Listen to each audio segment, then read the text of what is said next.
Hello and welcome to Fresh Perspectives. My name is Gail, and my guest today is Bill Kuwik, and we are going to do an episode today on how mushrooms can save the world. But first, I want to mention, just so the rest of you will know, he gave me some seeds last winter for our garden, and some sort of black tomatoes. And I've got to tell you, I hope you can get some of these seeds, because those were the best tasting mushrooms I've ever had. Tomatoes. What were they called again? Black crim. Oh yeah, I said mushrooms instead of tomatoes. Okay. Yeah, black. I have crim. seed. Well, Carl, I had brought after later in the spring. I had Right, you brought the them plant and then he started. And brought some of the lettuce in and brought one of those tomato plants in, so they could see how much they'd grown over the few months between the times that I had interviewed you, and so ever since, all year long, Carl has been referring to that tomato plant as the famous tomato plant. Did he save the seeds? Yes, he did. Good. And so he's been calling it the famous tomato plant ever since, just because it appeared on television. There you go. So anyways, like I said, we are doing an episode on how mushrooms can save the world, and how I got the idea to ask Bill to do this with me was my husband subscribes to a magazine called The Sun magazine, and inside there was an article, Hidden Worlds it's called. It's an interview. Somebody named Mark Leviton interviewed a biologist named Merlin Sheldrake about the mycology, and which is the study, I guess, of mushrooms. You want to bring up the two pictures from that magazine, Chris? Oh, that's the one, the first one that's in the magazine. That picture was taken, I better read this. That picture was taken by a photographer named Cynthia S. Warner. I probably should say something about her. Recently retired after more than 30 years in banking. She lives in Concord, North Carolina. Her image in this issue is her first published photograph. So I thought that was a really interesting picture. And then there's another picture. That's Merlin Sheldrake, who has somehow managed to grow mushrooms on a book. Do you want to explain to the viewing audience how you would do that? Yeah, actually, Paul Stamets does it with his books too, because the oyster mushroom will grow on any organic substrate. Like we were saying earlier, you can grow them on corn cobs, wood chips, sawdust. I've grown them on pasteurized straw. A book, I was mentioning earlier, there was an artist that somehow sterilized a stuffed chair, like an easy chair, and he inoculated it with the oyster mushroom spawn, and that's what those are, oyster mushrooms. Those are oyster mushrooms. Sheldrake had. So all you would have to do is you could possibly, if you didn't have an autoclave or a pressure cooker, you could actually put the book in a boiling water to sterilize the book.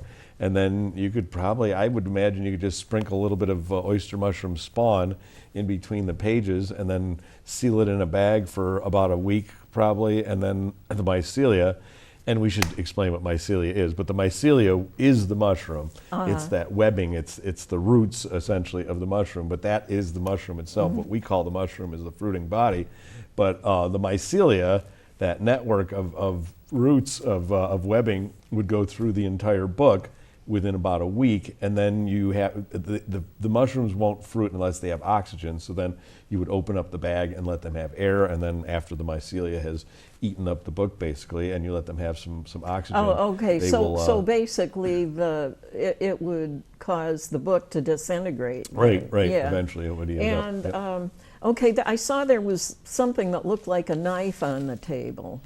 Yeah, I There, did I have don't. that. I wonder what he was doing with that. Yeah, but, maybe he was about to harvest. I don't know. Yeah. They cut a few of those, But anyway, when I was reading this article, I noticed that the person asking the questions, the interviewer, and for this article, he quotes something from Paul Stamets, and I remember Bill. I remember that Bill talks about Paul Stamets. You actually know him, right? yeah, I went to his farm in 11 years ago. So Bill learned a lot of what he knows from Paul Stamets. And in the article, the guy asks, the mycologist Paul Stamets describes a mycelial network as a vast microscopic web, an infinite number of roads leading everywhere. And he asked, what do you see when you study these networks? And he answers that fungi play games with the notion of individuality from the cellular level upward. Most fungal networks can move cellular content through the network over long distances. So, Well, and this is the book I'm kind of using, and this is Paul's Mycelium Running, and it actually does say the subtitle is How Mushrooms Can Save the World. Yeah. And I thought that's what we're talking about. So the mycelia is really like the webbing. What is the fungus? It's actually the mushroom. It grows underground or in a tree, or whatever the substrate might be, and so that's really, mycelia is the mushroom, but what we call the mushroom, the fruiting body is what we call the mushroom. But yeah, this like intricate webbing can be used in a lot of different ways for, like he says, for mycofiltration.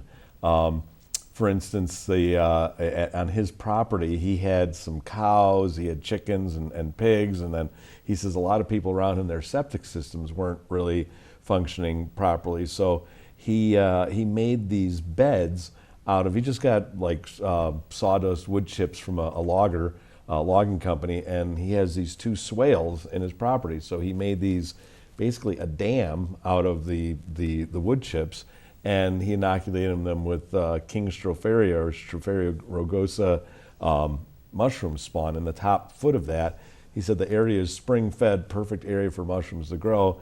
He said within weeks you could see the mycelia growing through all of that, and they were testing the effluent that was coming off his property, and it reduced the coliform bacteria by, I want to say like 90% reduction, just because all the fluids went through that, and it forms like a myco filter. So anything that goes through there, whether it's, especially if it's, got organic, things in it, that anything that gets into that gets used by the mushroom to make to create more mushrooms, and or to create actual fruiting bodies. And he said the next spring after that, there's a photo in here where they just got a huge crop of these. They call them garden giants. In fact, he recommends, and I have grown them. He recommends that you grow them in your garden in a no-till situation, where, like with your newspaper, like you were saying, your husband put down the newspaper like that, you could actually have introduced, and maybe the newspaper with wood chips, and maybe more newsprint on top of that, but introduce the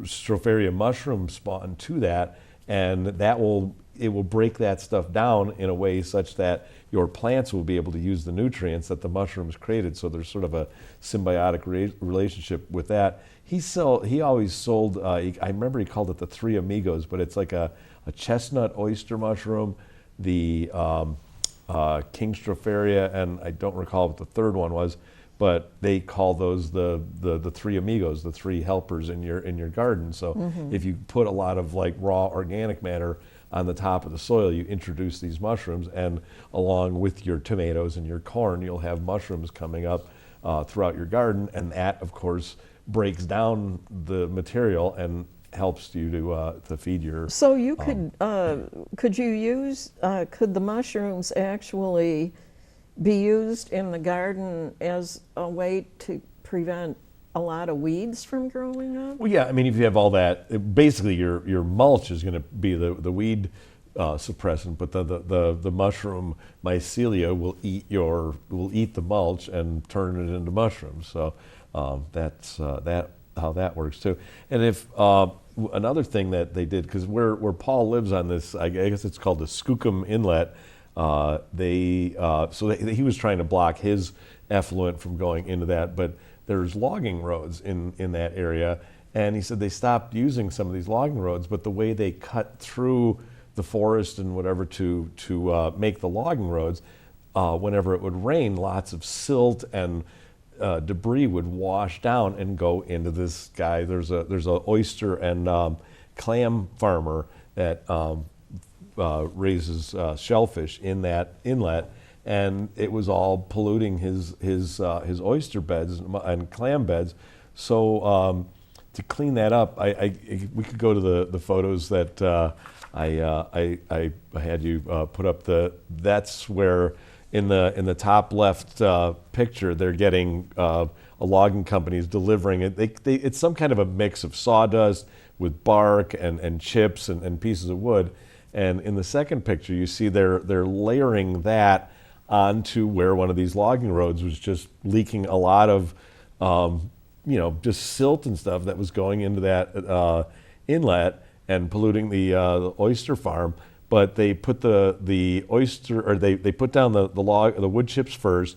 They put oyster mushroom mycelia down in with that. They cover that with a thick layer of hay. And they also put a type of local annual grass that would grow in that, and the mushroom mycelia grows through all of those wood chips and the sawdust and the straw, and it literally makes a filter bed. So anything that's running off of that hill gets filtered by that, and it actually all those little particles that it's filtering, the mushrooms, it will actually turn into actual oyster mushrooms in that area. So would those have been edible then? Those you could eat, yes. I know that some things that the mushrooms soak up are not safe to eat, so you couldn't eat. I know a lot of people think that they do, and I mean they do break down. I know the one case that I wanted to talk about where a company that Paul was working for was given. It was the Washington State Department of Transportation had an area where they had tractor trailers parked for 30 years. So the soil there was contaminated with diesel fuel and oil from all of these machines, and so they were given 4 piles to do whatever experiments they wanted with them. Well, one pile they just left as a control. They did nothing with. 2 piles they treated with some kind of a bacterial treatment, and then the one pile they treated it. They layered it with oyster mushroom spawn, and they just put a shade cloth over the top of it. And within a fairly short amount of time, the mycelia went through all of the oily soil, oil and diesel contaminated soil, and it actually breaks down the petroleum products into lesser complex compounds, so they are not as toxic, and they can be more easily assimilated into the environment. So he said that within weeks, just huge flushes of oyster mushrooms came out. There are pictures in here, just giant oyster mushrooms that ate up all the oil and all the diesel fuel. And he said very quickly after that, it started to attract, by their scent, started to attract different bugs. And then the bugs, of course, attracted birds. And then the birds pooped and left their seeds, whatever they didn't digest on top of that. And within a couple of months, that one pile was just covered with lush greenery, and the other 3 piles did nothing. They actually didn't do a thing. But I know when we were there at the workshop on Saturday night, we went into Olympia, Washington, went to a Thai restaurant, and somebody made the comment that they wanted to know if they weren't picking the mushrooms from some toxic waste site. But because some people say that they're completely inert because the mushrooms grew through that. But Paul warned us. He said, I personally would not eat the mushrooms off that. And I mean, the mushrooms can actually, what we were saying earlier, that they have found that there's fungus that's actually eating the radioactivity at Chernobyl. And again, probably wouldn't eat those mushrooms myself, but it does break down the radioactive isotopes. And there's an entire chart in here where he tells which mushrooms break down which heavy metals. I don't have it immediately available. Well, you know, speaking of breaking things down, there's one thing here about fungus. A mycologist named Peter McCoy, have you ever heard of him? Yep. Trained, it says here, he trained mycelium to digest one of the most common types of litter, cigarette butts, which are saturated with toxic residues. His jam jar full of butts eventually broke down and transformed into an oyster mushroom. It also says something about, but can that process be applied to the 750,000 tons of cigarette butts thrown away every year? It's a big problem, but I guess. And it also says that another company called Mico is promoting a closed-loop supply chain to convert carbon waste into a usable byproduct. Asphalt roofing, for instance, is a huge source of landfill waste. Rather than wait until the pollutant is in the environment and then try to solve the problem, Mycocycle wants to divert old asphalt roofing into one of the company's facilities where fungi living in carefully controlled conditions are able to break it down in stages.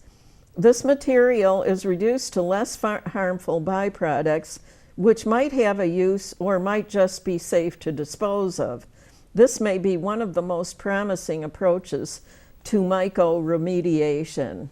Well, my thinking was with the cigarette butts, I mean, you could actually have mycelia in the cigarette butt itself, so if you throw it on the ground, it's just going to decompose itself, which actually brings me to the part about the myco forestry. Paul actually, when he was, I think, you know, he was like at the age of a college student, and he started working in the they were clear cutting old growth forests in Washington, and that was his job. And he said he was the only like long haired hippie on the crew, and he said that the boss was always giving him these like impossible jobs because he thought that he would break them. And he said Paul just got stronger and stronger and was able to do all these different jobs. But he did say that one day the way they would do this is they would have a really tall crane with a cable, and that cable they would find one big strong tree and they would hook that to the tree. And as they were cutting these logs, there was like a carriage on the cable, and they would have this group of logs with loops of cables holding them up, and you know, probably 50 ton, so like, you know, 100, whatever it would be, like 100,000 pounds, and these things would go down to the bottom, and then they would offload the logs onto trucks, and they would take them out. Well, apparently after a day of cutting these trees down, he and 3 other workers, 4 of them were walking downhill, and he said an old logging guy told him a couple of tips. He said to save his life, he said, down the road, but he said the one thing he said you have to remember, he says, trees fall downhill. So he says if anything ever happens, he says, don't run downhill. He says you need to run uphill to get away from where the trees are falling. Well, apparently this tree that they had the cable hooked onto was behind them as they were starting to walk down. And he said they heard this crack, crack, crack, crack, crack. And he said it was like an explosion. This giant tree just blew up. He said nobody. It blew up? Well, because there was so much tension on it when it had 50,000, 50 tons of wood hanging on the cable. Plus the cable is pulled tight by this crane. It was rotten inside. Nobody could tell it was rotten in the center. So it blew after, who knows, maybe days of them hauling logs down. But he said there was chunks of wood that weighed hundreds of pounds just flying past them. And he said, we did the wrong thing. He said, we're running downhill. But I mean, what do you do? Run towards the tree that's exploding? So they were running downhill, and he said pieces were flying by. And he said the energy, the vibration that was coming off these things, he said one of those things touched you. He said it would have killed you. But he said they all got behind a big Douglas fir, and he said pieces were still, shrapnel was flying past them, and he decided after that incident that he would go back to college.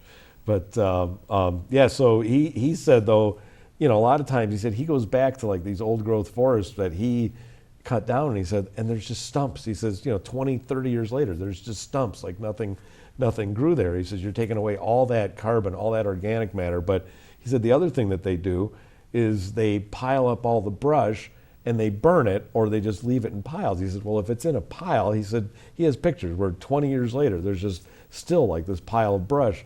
So he has two ideas how to, restart those forests. And one of them is to put liquid mycelia into the oiler of the chainsaw. So as you're cutting the tree down, it's getting saturated with usually oyster mushroom spawn that will help break down the stumps and create soil that will regenerate and help with future any other plants that might need to grow there. But also they, instead of leaving the wood or burning the branches, he says chip them up, and again maybe spray some liquid mycelia over that. So now you've got a bed of wood chips that are going to break down and create some good soil for the future. But just those stumps too. I know I saw a story on Smithsonian one time, and this guy was like in his 80s, and he said, he says, well, it's back in my day. He says we cut the trees down. We believed that everything was going to just regrow. It'll just regrow from that. And he says he's gone back to some of the places where they did clear cuts when he was in his 20s, and he says here it is 60 years later, and he says it's just like a barren landscape. And he said he just cried because he just never imagined that he did all this damage when he was in his youth to cut down all those trees, and they just really didn't regrow. And I know Paul says that we all think of like, in America that forestry is a renewable resource, but he said when you take all those logs out of there, you get smaller and smaller crops because you're depleting the soil every time you take all that stuff away. So it's not really technically, regenerating and renewing itself because you've taken away all the fertilizer basically. And in an old growth, nothing is removed, so a big tree falls. And I've seen where they have actually done studies where the roots of nearby trees, if there's a big dead tree, the roots of nearby trees start to focus towards that area because they know that that's where the nutrients are going to come from those logs that fell. But so he does that. I mean, he actually has on his property when they do it, and he has land up in Cortez Island, British Columbia, and they're doing reforestation projects there too, but always with the oyster mushroom mycelia in the oiler. I mean, it's not. It's really just a matter of just a little bit of forethought and to use something slightly different because you're going to cut the tree anyway. But at least this way, the mycelia is introduced to the tree stump as soon as it's cut down. And I know a friend of mine said, liquid mycelia. How do you get liquid mycelia? And I told him, I said, just this morning I was talking to them, and I said, well, a friend of mine said that he had taken down a bunch of trees and he would like to grow chicken of the woods mushroom on some of those trees. And I said, well, you know what? I said, I had a 2-gallon Ziploc bag full of dried chicken of the woods mushrooms. So I said, here, just take this. I said, a little bit at a time. I said, put it in a food processor with some water. you could actually add a little bit of molasses to it as like a sweetener, but just take that and just pour it right over the stump, and especially if the stump is dried a little bit and there's little cracks, that mycelia will go, or the spores at least, will go right into the tree, or even if it just sits on top, eventually it's going to start growing into that stump, and theoretically you should get chicken mushrooms. And I can't think of the guy. I don't know. You know the movie or the series Dune. There was a lot of the guy, whoever that guy was that wrote that, did a lot with mushrooms, and he himself was like, no one had ever figured out how to propagate. They're very choice edible that we get around here. I just got some the other day. Morels? No, they're more of a summer mushroom, but they're like an orange trumpet, chanterelles. No one had ever figured out how to propagate them, and the guy with the Dune series, he would go out and find them out in the woods and harvest them and eat them. But sometimes you get home like, oh, this one's a little bit rotten, or this one isn't good.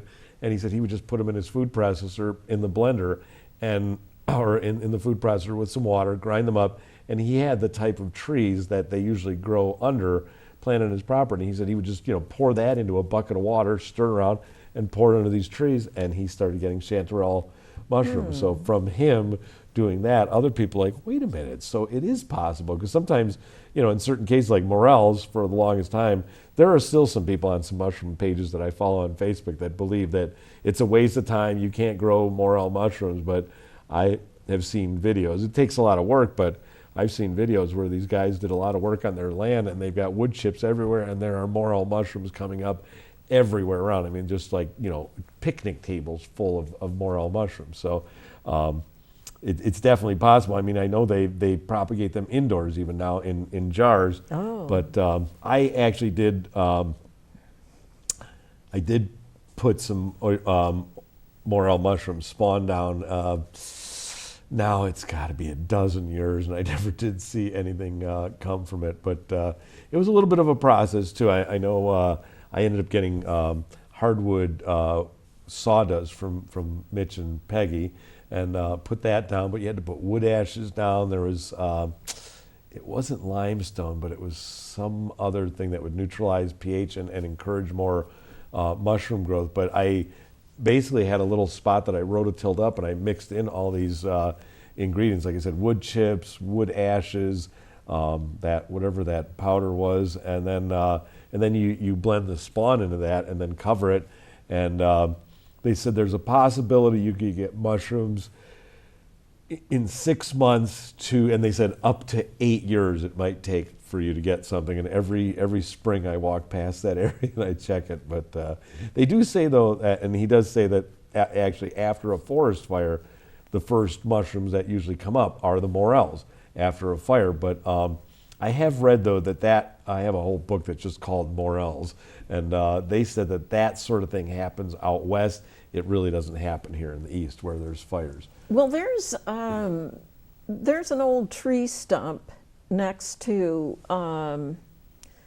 the pole that we have one end of the clothesline, the outside clothesline, fastened to, and I think it might have been actually too wet for it to happen this year, because there didn't seem to be as much of it. But there is some sort of mushroom-looking fungus that will grow on that tree stump and then spread way out on the ground around it. I would never try to eat it or anything unless I had somebody who was a big expert on mushrooms identify it or something. But might be a good one. It's so funny how these mushrooms, they just spread and spread and spread over the course of a few months. Right. Oh yeah. Well, and you figure with that, if there's a stump, I mean, the roots go out, away from that, and there's still plenty of wood underground. But it's funny that you say that about the wet, because I've been kind of scratching my head. I have all these logs that I've inoculated from 2018, 2019, and 2020. I did do some in this year too, this spring, but I did the shiitake logs I haven't even put out yet. I'll wait until the spring with those, but I do have some oyster logs that I probably put on the ground 2 months ago, and there's been plenty of rain, but I have had very few mushrooms. I mean, I've had some, but and actually my one of my plans for tomorrow is I actually took about a half a gallon jar of dried lion's mane mushroom, ground those up. I had 2 nice sized fresh conchs, and I ground those up, put those back into the half gallon jar, and the recipe said to take Everclear vodka and cover it like an inch above the pulp. And tomorrow will be 2 weeks since I've been soaking it and shaking it every morning. But tomorrow I will take whatever amount I can get back of the alcohol. I measure that, and then 3.5 times that in spring water, and then I'll take the pulp that I squeezed all the juice out of from the vodka soaking, put that into a it's like a crock pot sort of a thing that I can set to a specific temperature. It's supposed to be between 130, 160 degrees for 12 hours, but I will also add another equal amount of fresh dried, and I have one nice big fresh mushroom that will go into that. So then I'll do like a water extraction, so like a tea over 12 hours at about 130 degrees, and then blend the vodka mixture with that, and have my own lion's mane tincture. Oh. Which I take anyway. I've been taking it for yeah. 11 years last month. But I've never actually eaten lion's mane, but I've seen it, like in stores. Just try it. It tastes like, some people say seafood, some people say lobster. Somebody sent me a recipe, and they called it like spicy Thai. They call them like vegetarian shrimp because they had them cut into little pieces. So it does. It tastes like seafood. And the funny thing is, for me, I wanted to make this medicine. I wanted to make this this tincture. So I didn't hardly eat any oyster or any lion's mane mushrooms this year. And I've got some pictures. I have one picture where I have this much of an area just covered with. I mean, they're some of them like big as both of my fists put together. And all of them went into the dehydrator, and I just wanted to make tincture out of them. And I really, because of my neurological disorder, I was thinking maybe I can up my dose and it'll help me. So I'm doing this for myself, and I post these pictures on Facebook, and people are like, Bill, I want to buy those mushrooms. I'm like, I'm not selling the mushroom, I'm making tincture. I want to buy the tincture from you. It's like, didn't really do it to sell it, but it turns out it looks like I will probably be in the business. I'll probably yield about a gallon, which will be some, but I mean, yeah. But there's a thing too, though, that I watched a video, and I am thinking of doing this, a little bit off the topic, but still to do with mushrooms. But they showed where you get the wood pellets that people use for heating their house. You get they're an autoclavable bag that you can raise mushrooms in. That's what when you usually buy a kit, that's what they are in these bags. And there's a filter patch on it, so it'll allow the gases to release, but it doesn't allow oxygen back in, and then they're usually sealed on the top. But the guy showed where he took 6 cups of the wood pellets, put them into the bag, and then took 6 cups of boiling water and poured it into the bag. He folded it over, and he said, and then we're just going to let that sit for 8 to 12 hours to cool off. And then they introduce lion's mane mushroom spawn to those. And he was saying, if you have a place in your house where the temperature is about 72 degrees, you can raise your own just on that. And the cost of like one bag of spawn would be like $20 to $25, but then you're actually creating 6 bags of spawn from the one that you bought. And I'm kind of thinking I might try that this winter, but because it was. I mean, I had plenty. I had a decent amount this summer from the work I did last spring, but they don't grow in the winter. Okay, what I wanted to know was the lion's mane mushrooms look fuzzy. Do they feel fuzzy in your mouth?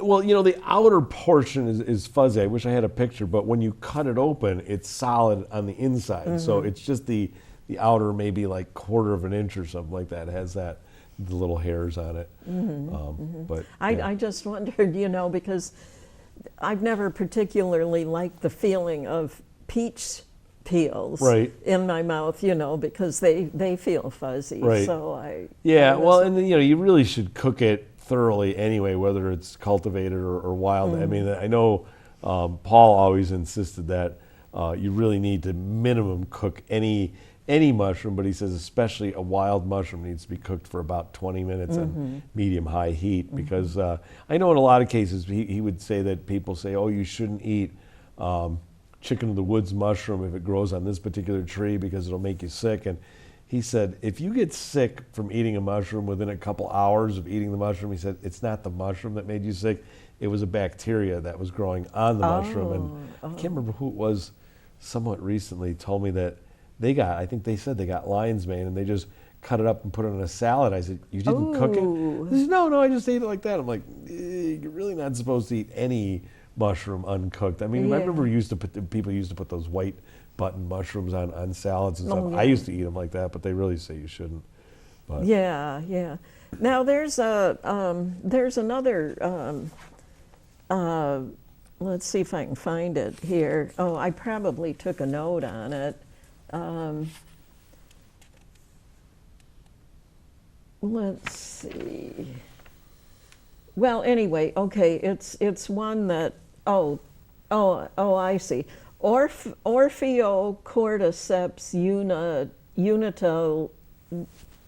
unilateralis that kills and consumes carpenter ants and termites and things. Where did I see that in this article? Here. Yeah, I have a... Here it is. Merlin Sheldrake says Orpheocordyceps unilateralis infects carpenter ants and strips them of their instinctive fear of heights. In a syndrome called summit disease, they climb higher than they normally would and bite the vein of a leaf, whereupon the fungus kills the ant and consumes it from the inside. Eventually, a stalk bursts from the victim's head, sprinkling spores over a considerable distance. Yeah, the cordyceps mushroom does actually, that's, I take cordyceps every day too, took it this morning. But yeah, typically it grows, and the Chinese name for it is like lingzi or something like that, but it stands for summer grass winter worm, and apparently it grows all over grasses in the summertime. These caterpillars eat it, and then it infects the caterpillar. So when the caterpillar makes its cocoon for the winter, usually the mushroom will grow out of the head or out of the butt of the caterpillar, which doesn't sound very appealing to too many people. But the extract I take is made from the mycelia, not from the actual mushroom. Now here, Stamets doing the same thing. He's trying to. He said he had a house. He said his house was built in 1910 in the middle of an old-growth forest in Washington. It was a natural disaster. 1,000-year-old trees created so much darkness in the shadowed woodlands that settlers seeking daylight cleared the land so a homestead could be built. When I bought this small waterfront farm in 1984, a remnant of old-growth stump adjacent to the house sported an artist's conch, Ganodermum appellateum, see figure 20. As I would soon discover, the mycelia from that stump flowed under my house in a fungal fan that channeled water, rotting floor joists and setting the stage for insect infestation. But he said that the mycelia actually ate the wood of his house first, softened the wood. That invited the termites, the carpenter bees, and the carpenter ants. But he used... he searched the internet to find information about a fungi that naturally parasitize insects and began to read about metarhizium molds, especially Metarhizium anisopliae, and had been used to kill termites. And so he inoculated a batch of rice with that mycelia, and his oldest daughter was a baby or was little then. She had a little dollhouse, and apparently she had a little kid's like tea set. So he asked if he could borrow like one of her bowls and he put the infected, whatever that strain was, the Metarrhizum infected rice into the bowl.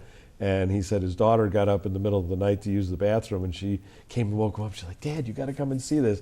The carpenter ants were all over it, and they were taking the grains of rice back to the nest. And he said very soon after that, he said it took care of all of them. And he said, and then that mycelia spread through the rest of his house, through all the woods. So he said potentially it would kill any termites or carpenter ants or carpenter bees that would come to get to his house. Eventually, of course, they had to tear down the house. And I think I told you this on the phone the other day, that his friend who was a carpenter that kept coming over and doing little jobs for him, doing different things, at one point told him, he said, "Paul," he said, "if all of the carpenter ants in your house quit holding hands," he said, "that your whole house would collapse." So basically he was saying that the ants were the only thing that were holding his house together because it was so rotten. But he just set those infected grains out, and I mean, he's got photos here too where the bees and the ants have the mushroom growing right out of them. So another purpose for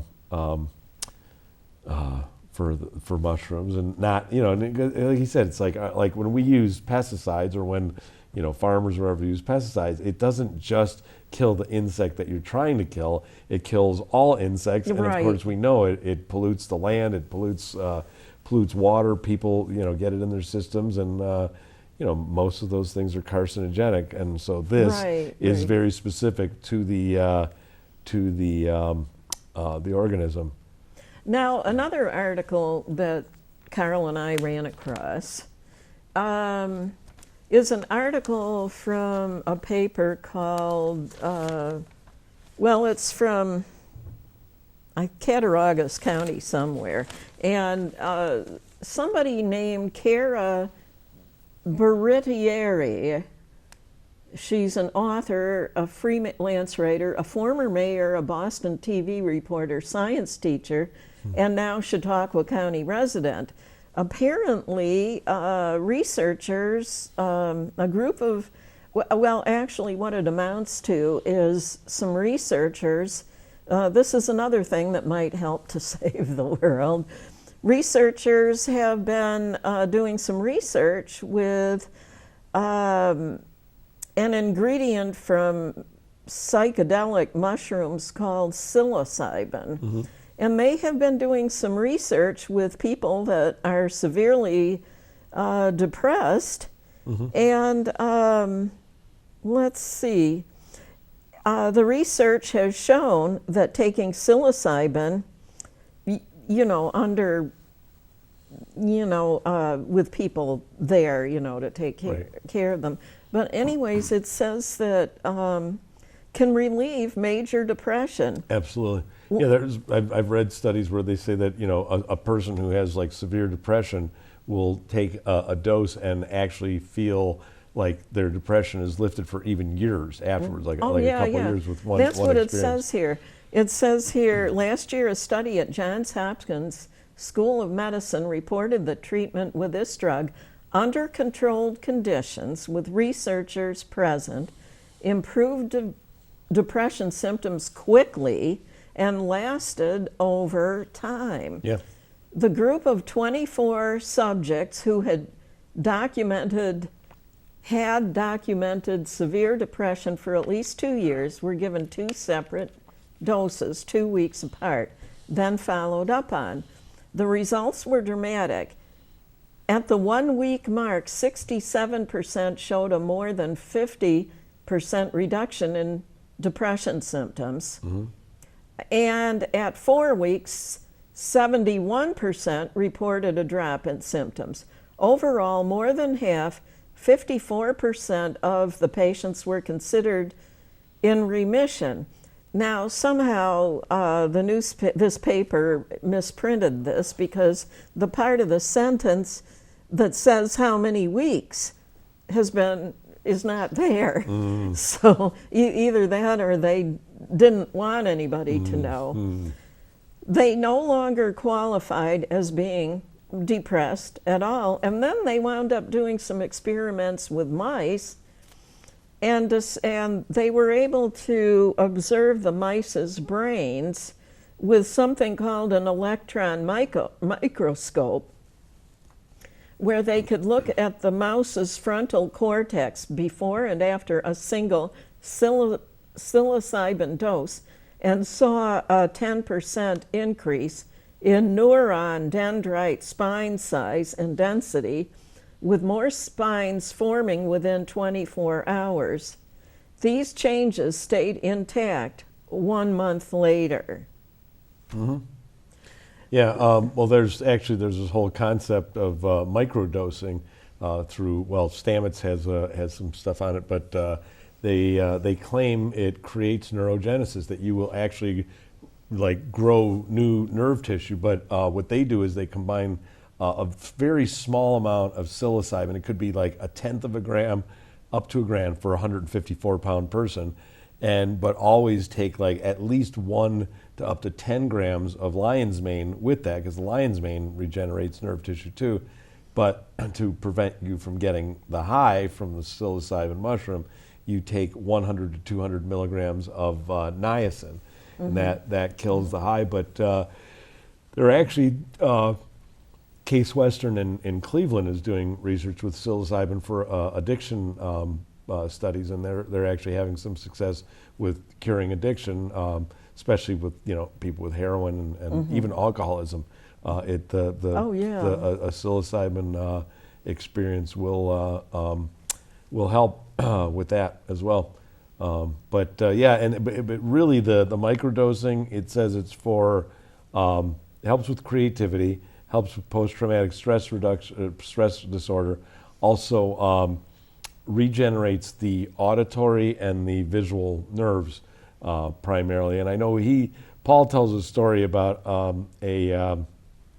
don't know who he was, but he was a friend of Paul's, and when he said Paul was like 18, 19, 20, that they did a lot of psilocybin together, he and this guy, and the guy got back to him, I don't know, a couple of years ago, and this is all on Joe Rogan. If you ever want to watch any YouTube videos or the podcast with Joe Rogan, but he has interviewed Stamets, and apparently Stamets is his most popular request for someone to interview, and Stamets said that his friend wanted to do what they call the hero's journey, and this is Terrence McKenna and his brother came up with this concept of the hero's journey, which you take 5 grams of psilocybin, which is huge. But this guy says, Paul, he says, this is it. He says, I'm dying. He says, I can't see anymore. I can't hear anymore. He says, I'm at the end. He said, I want to do the hero's journey. And Paul said, well, he said, I don't have the licensing to do that anymore. He said, but you can find the mushrooms online. And so he says he gets the 5 grams. He takes them. He's on the coast of California. He's out on his deck. He takes his hearing aids out and he lays down and he hears this sound. He sits up and he's like, well, what was that? And he can't hear it. When he sits up, puts his head back down, he hears it again. Sits up. About the 4th time that he sat up, he was like, I can't hear anything with my hearing aids. And what is it that I'm hearing? And then when he put his head down and he realized where his head was, he could hear the ants that were walking on the board that his head was resting on. Oh my gosh. And Paul says, so it was neurogenesis. The auditory nerve regenerated and improved his hearing, just in this one very large dose. But he actually says, like, for neurological disorders and things, that the smaller the dose, like the 1/10 of the gram, is better than doing something like really, really big. Oh yeah. Like that. Oh, yeah. So. Now, I don't. It was either in this article or somewhere in this article in the magazine. It was mentioned that penicillin and various other antibiotics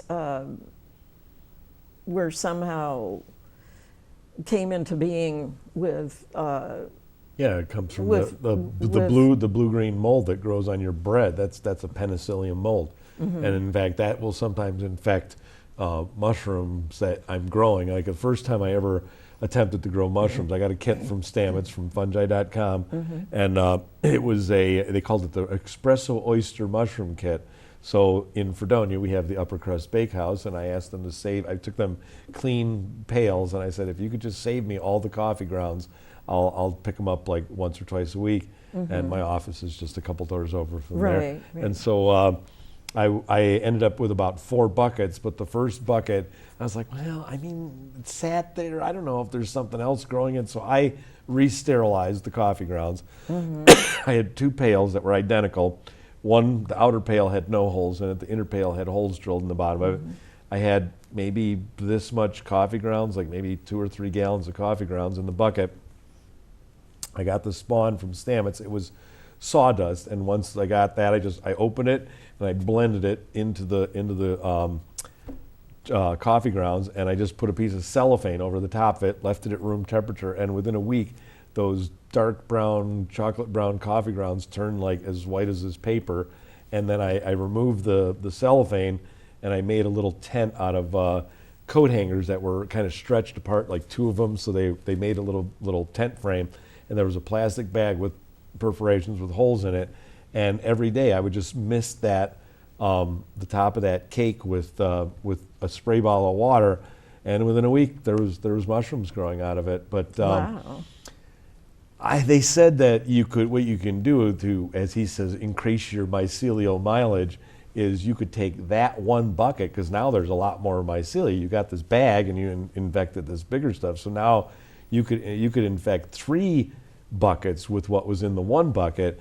But I kept getting mushrooms. I'm like, well, they keep coming, so I don't really know what to do here. And then eventually I got about a quarter-size spot of that penicillium mold on it. I'm like, I don't know. I guess it's no good. And I just left it out in my garage. Left the I think I had 4 buckets of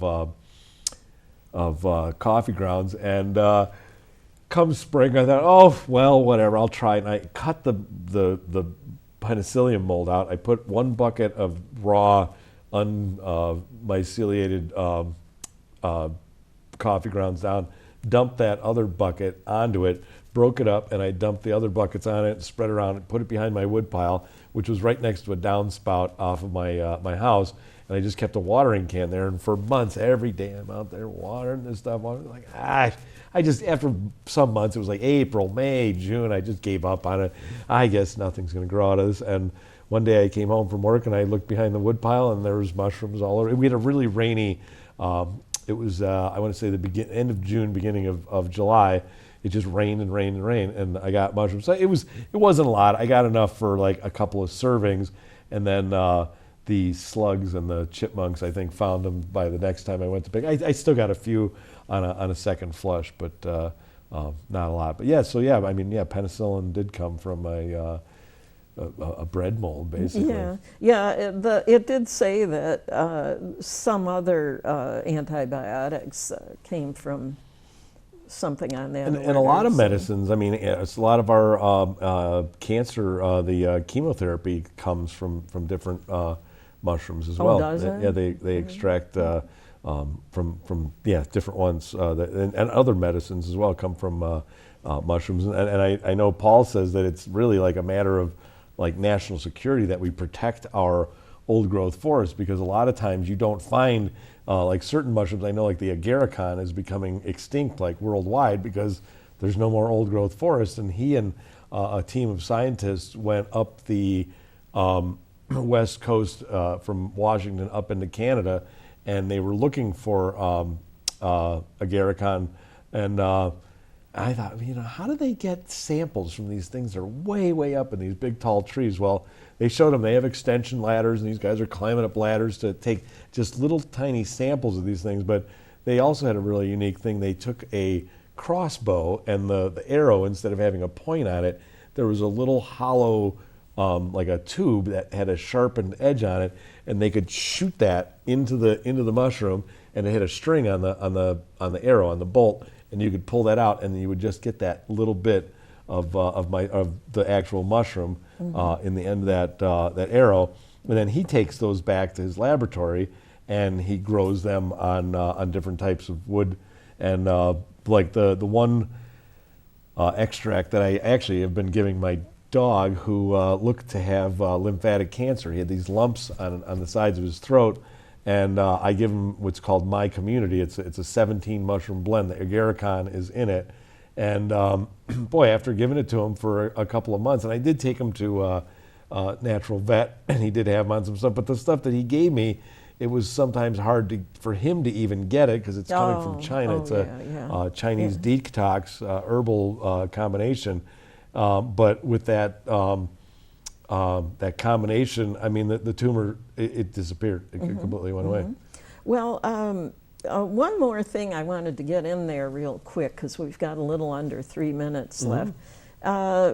In one of these articles, I think it must have been the one with Merlin Sheldrake, something about some people spray anti-fungicides, on funguses growing between their vegetable crops and things, and it said that that's not necessarily a good idea because of the certain kinds of funguses and things that grow in the soil are beneficial for the soil. Right. So, yeah, and I've had friends of mine say, well, they put wood chips down underneath their landscaping, and then they don't want the mushrooms growing on the landscaping. They're spraying with Roundup. It's like, ew. Roundup is for plants. You've got a fungus. I mean, I guess if you really wanted to kill a mushroom, you could spray it with bleach or something like that. But I mean, I don't know why, but yeah, we didn't get into that. But he talks in here too about using mushrooms in farming. So to actually layer like your mulch and things like that with some kind of organic matter, and then you introduce the mushroom to that, you could actually harvest mushrooms with your corn and your tomatoes and things like that. But he actually said that there was in 1 cubic inch of soil 8 miles of mycelia, and the mycelia helps to retain water. So if it's really, really rainy, it'll absorb the water, and then as things dry out, it'll hold that water. So it's actually good for the plants. It really is, overall beneficial to plants. But I know, like in a lot of cases, I know even foresters will see like mushrooms growing on certain trees, and they think like they have to get rid of those trees because the mushrooms are killing the trees. But usually it's something else that's killing the tree, and the mushroom just is attached to that. And it's not really the mushroom itself is not damaging the tree crops. It's just that it's there to help break it down. Yeah, and one word of caution for those of you in the viewing audience: Roundup is not a good thing. It's very, very dangerous, and there's been birth defects. And technically, I have seen people out in a short-sleeved T-shirt and shorts spraying Roundup, or whatever in the way of weed killers. And technically, I believe if you're actually going to use them, you're supposed to be wearing a hazmat suit. Probably. But you shouldn't be using them at all. I mean, that's the way I feel about it. I think I've mentioned on previous shows, my neighbors uphill from me use lawn chemicals. I have never used a lawn chemical in my life, but I have a creek that goes through my property, and my last dog, it's mentioned this other dog has lymphatic cancer, and I think my other dog got it because the bleaching, I mean, everybody sprays their ditches, they spray underneath their fences. All the Roundup, of course, when it rains, runs down the ditch right into my stream. My dogs go out there and play in the creek or drink out of it, and they've gotten lymphatic cancer from not me using it. And I mean, I live on 14 acres. Each of my neighbors have 14 acres. The next neighbor over has 60 acres. But we have all this land around us, but people uphill are using dangerous chemicals, and it all ends up in our water supply. Yeah, and we're going to be addressing that in the early part of the winter here when I have John Jablonski come from the Watershed Conservancy to do an episode. Well, I hate to say it, Bill, but we've come to the end of another episode of Fresh Perspectives. I want to thank you for coming on again. I think we could have talked all day on this subject. Yeah, we could maybe each section we'll talk about myco forestry and myco we'll have to line up some more episodes on it. So I'll see those of you in the viewing audience on the next episode. Thank you.